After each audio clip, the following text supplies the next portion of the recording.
I've had a pretty long and eclectic career in the music industry. It started when I was a teenager and I answered an advert in a music magazine and joined one of the very early lineups of Iron Maiden in London. And it was a really exciting time to not only be in London but to be working with this band, because that was the reason that I moved from Bristol, my hometown, to London, and it was really the beginning of my career in this industry. However, after the first gig as a keyboard player, it really appeared that keyboards wasn't really the right thing in that lineup. So I did leave the band and started working with Brian James, who was the guitarist that had been in The Damned. And we were in a band called Tans to Youth that for about a year was an exciting project. We got lots of press, we did loads of tours, we opened for the Stranglers, even toured with Black Sabbath, which was quite interesting in those days.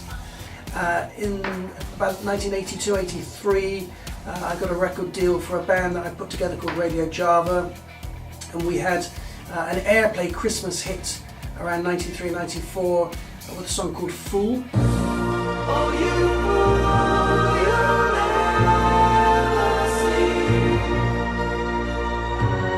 what you mean to me. It was a great time going to Holland and appearing on some of their biggest TV and radio shows.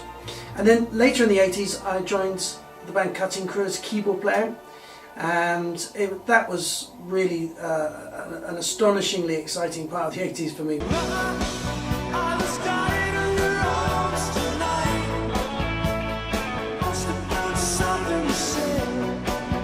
We were touring the world really. In 1987 we were opening for the Bangles and for Starship and Huey Lewis in America. And we did the very first concert in Taiwan where audiences were allowed to stand up and dance, and there was a riot outside the stadium. And that was just a really, really amazing time in my life.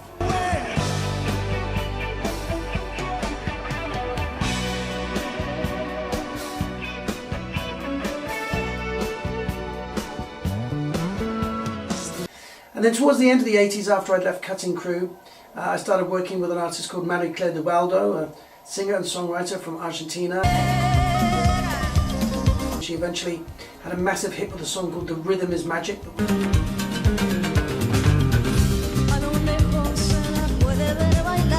And then towards the end of the 90s, I started a club called the Kashmir Club, an acoustic venue for people like me, really, songwriters who had nowhere at that time really to play our music. And I remember having first performances in London from artists like Damien Rice and Katie Tunstall and all kinds of amazing artists.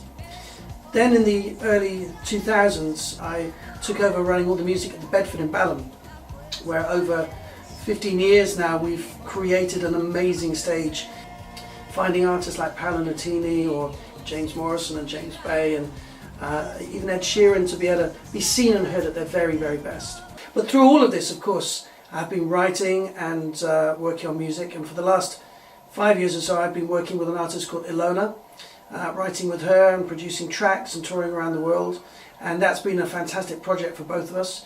However, this year I've also been doing a lot more Tony Moore music. I released 3 songs in 2017 and have done a lot of my own musical shows.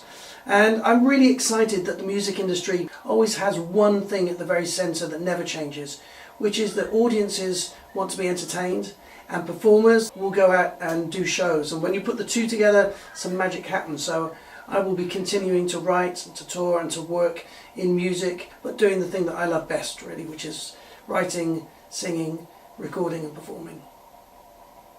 And when I take a break, you're the call I wanna make, but I know the phone will just ring and ring and ring and ring. All the little things, they add up, and then it brings me down, down. 'Cause there's so many ways, so many ways, so many ways of missing you.